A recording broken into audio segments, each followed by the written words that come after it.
Number 10. Duel to the death. A medieval duel was never really a good idea, even in the Middle Ages, and yet a mother of four sent her lover off on a bus to participate in a medieval duel with her ex-husband. Her name is Asta, 35 years old.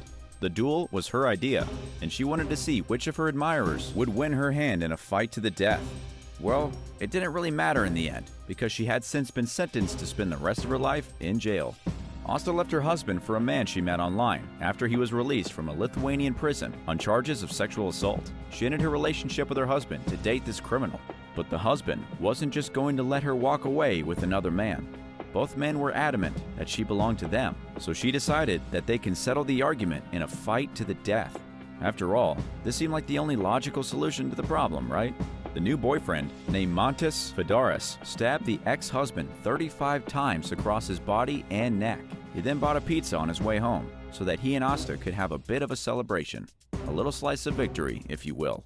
Obviously, nobody got away with this crime. The police quickly found the murder weapon dumped in a garbage can, connected it to the new boyfriend, and then got the whole story from Asta. She was shocked when the judge gave her life with a minimum of 24 years for orchestrating the brutal murder. Number 9. A bad threesome. An Indiana woman has been left locked in jail after the police discovered a dead man and a tortured woman in her house. According to the New York Daily News, Heidi Kathleen Carter had contacted her victims through a dating app. She convinced her two victims to come over to her house for a three-way. Now, whatever you do in your own bedroom is your own business.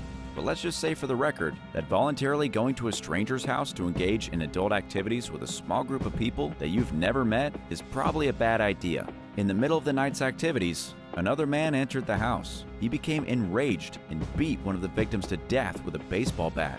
Then, Heidi pulled out a gun and helped the surprise guest, a man who had some vague relationship with her, as he tortured the female victim. How these people got captured is another bizarre part of the story. A cleaning lady came to visit the house and sat on what she thought was a pile of clothes and sheets, but it was actually a beaten corpse. She ran out of the house and flagged down a police officer. When the officer entered the home, he found the male suspect brandishing a weapon. The officer then shot and killed him, and the woman was taken into custody. Number 8. Fake business cards. Mark Nye is a criminal who looks a whole lot like the UFC fighter Conor McGregor. I mean, the resemblance is uncanny. Mark understood that he looked a little bit like the UFC legend, so he started producing business cards entitled McGregor Enterprise and handing them out to his customers. Who were his customers? They were people who liked to use drugs. Mark was a drug dealer, and he foolishly made his very own business cards as a kind of front for his operations. Naturally, the police ended up getting a hold of his cards. If you're selling illegal drugs and trying to stay away from the police, having hundreds of business cards with your number on them is probably a bad idea, right? The police were able to link the cards directly to the drug dealer, at which point they locked him up for almost 3 years. When they pulled him over in his car, they found hundreds of business cards, as well as a few mobile phones and a bunch of drugs. Number 7. Traveling solo. There's nothing wrong with being a solo traveler, but if you're going to journey into the Montana mountains by yourself with no way of signaling for help, you may be asking for trouble. The police are still trying to find out what happened to Tatum Morrell, the 23-year-old woman who went hiking and was never seen again. She set off by herself from the West Fork trailhead near Red Lodge on July 2nd. When she didn't reach out to anyone after several days, her family got a hold of the police. They sent canine search teams into the mountains to try and find her, but they came up empty. By July 10th, the police gave up, saying that she was probably already dead and that there was really nothing they can do about it. Sadly, this is just one of those dangers of hiking by yourself. Honestly, it's a bad idea, and in this case, it backfired. Tatum was planning to climb over 5 mountain peaks in the area, with some of them over 12,000 feet tall. But somewhere between the trailhead and the mountaintops, disaster struck, and she was lost forever. Even all these months later, nobody really knows what happened to Tatum Morrell in the Montana wilderness. Would you ever be brave enough to go into the wilderness by yourself? Let us know your thoughts in the comments, and while you're at it, don't forget to hit subscribe. Number 6. The Voyage of the Satoshi. The Satoshi was a very bad idea that went horribly wrong. 3 cryptocurrency enthusiasts purchased a cruise ship as part of their dream to begin a floating libertarian utopia. But like any group of people who have ever tried to start a utopia, it was a complete failure. The idea was something called seasteading, which is basically where people live on a boat out at sea without being part of any land-based nation.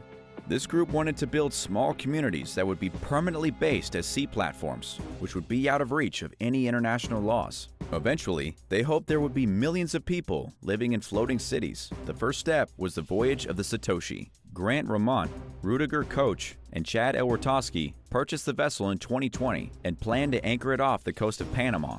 Residents were to purchase their cabins using cryptocurrency. In fact, everything was to be purchased using crypto, with the roughly 2,000 people on board the ship living a life of peace and harmony. But the plan fell through when the owners failed to secure insurance for the ship. Nobody would agree to insure the ship as a floating city. They ran out of money and were forced to sell the boat in 2021 to a cruise line startup. Like every single attempt in human history to create a utopia, this one failed. But sadly, it failed even before it could be started. Number 5. Jaguar selfie. If you're visiting the Wildlife World Zoo in Arizona, it's perfectly okay to take a selfie with any animal you find there. Just be sure that when you take the selfie, you're standing on the proper side of the barricade. A woman, who has not been named for privacy reasons, had the bad idea to climb over a barrier so that she could get closer to a female jaguar.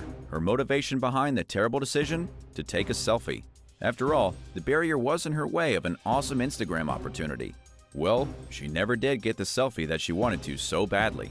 When she got close enough to the jaguar's cage, it reached its paw through the bars and tried to kill her. These are extremely powerful cats and should not be messed around with. It grabbed a hold of her arm and nearly tore it off. According to Adam Wilkerson, who was unfortunate enough to witness this brutal attack, he could actually see its claws scraping into her flesh. If it hadn't been for a group of good Samaritans who distracted the jaguar by throwing water bottles through its cage, this woman probably would have wound up dead. The witnesses managed to distract the cat long enough for her to get away from the cage and back over the barrier.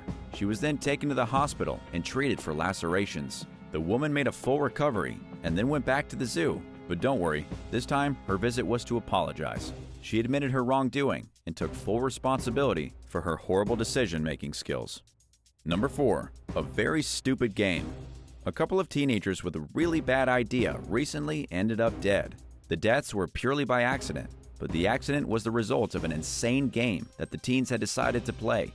According to the school resource officer who knew these kids, ages between 14 and 15, the game involved scoring points. It was basically real-life Grand Theft Auto. The kids would steal a car and get the police to chase them. Points were based on how many cops were in pursuit and whether or not they got away. And apparently, these boys had played the game before. One of them, the driver of the car, had an extensive record of auto theft. Here's where the deaths come in. It was Friday, and the North St. Paul police spotted the same stolen car for the third day in a row. The previous 2 times, officers had chased the car but given up the pursuit because whoever was driving had been too reckless. This was all part of the teens' game, but on Friday, the chase got too out of hand. The driver ended up crashing the car on someone's lawn, completely totaling the vehicle. The crash killed his 2 passengers. All 3 of them were students at the North High School in North St. Paul. They were what you might call bad apples. Because of the situation surrounding the deaths of the teens, the one driving the car has been charged with 2 counts of criminal vehicular homicide. It's impossible to say where these kids came up with such a terrible idea. They weren't doing it for money, but may have been inspired by video games. Number 3. Dangerous fireworks. Christy Enema just about lost her right hand in a terrible example of fireworks gone wrong. According to Christy, she never expected this kind of thing to happen to her. After all, you hear about accidents with fireworks all the time, but never think you'll be the victim. Well, Christy became the victim on Labor Day weekend. The mother of 4 was sitting around a bonfire with her family. Somebody handed her a preloaded mortar firework. Not thinking of the danger, she happily took the firework and aimed it up in the sky. That was when her son leaned over and said, "Mom, this is a bad idea." But as always, mother knows best. She told her son that it would be fine, and a fraction of a second later, the firework malfunctioned and exploded in her hand like a pipe bomb. This was not the type of fireworks injury that a person could laugh off. It was serious, with paramedics needing to be called and Christy needing to be rushed to the hospital. It took her a minute to realize just how bad it was, but when she looked down after a few seconds of being in shock, she saw her fingers were barely still on her hand. She ended up getting 5 surgeries and 9 months of therapy. She now has 4 plates and cadaver bones in her hand. She might get up to 80% functionality back, but then again, she might not. And all because she had to go messing around with fireworks. Number 2. Arguing in the street. In California, a couple of guys got in a minor accident on the I-80. Regardless of whose fault it was, the crash wasn't that bad. The Chevy Malibu and Dodge Durango blocked 2 lanes of traffic, with each car a little busted up. But this is 2021 after all, and everybody seems to be completely out of their minds. The 2 men got out of their vehicles, stood in the middle of the street, and started fighting. It didn't get physical, but they were standing in the middle of the road screaming at each other, while cars were speeding by. Obviously, this is a bad idea. But here comes the second bad idea. A man driving a Mini Cooper saw the accident, did not slow down, and tried to swerve around the collision. In his rush to get wherever he was going, he ignored all the unwritten civil rules of the road. If there's a crash, slow down and be careful. When he tried to maneuver around the accident, he drove over the 2 men who were arguing in the street. The guy in the Mini Cooper was driving so fast that he killed both of them. According to the California Highway Patrol, they first received word of a verbal argument in the street. Less than 1 minute later, they were getting calls about a vehicle crash, 2 dead bodies, and a banged-up Mini Cooper. And number 1, a bad rock. Ken White was the passenger in a van that was driving down the street in 2017. From out of nowhere, a giant rock fell from an overpass directly above, smashed through the windshield, and killed him. Ken did not do anything wrong. Instead, it was 5 Michigan teenagers who were loitering on the overpass when one of them got the bright idea to start throwing rocks at the cars driving beneath them. At the time, the kids were all under 18. They were just a bunch of hooligans not thinking about the consequences. But in this case, there were serious consequences. The ringleader of the teenagers, Kyle Anger, was tried as an adult and slapped with charges of manslaughter. He ended up being stuck in the court system until 2019. That's when he finally pleaded guilty. The judge handed down a sentence of 39 months in prison, and all because he picked up a rock and threw it over a bridge. If that's not a bad idea gone wrong, I don't know what is. What's the worst idea you've ever had, and how did it backfire? Let us know in the comments, and remember to subscribe for the best videos. Thanks for watching. We'll see you next time.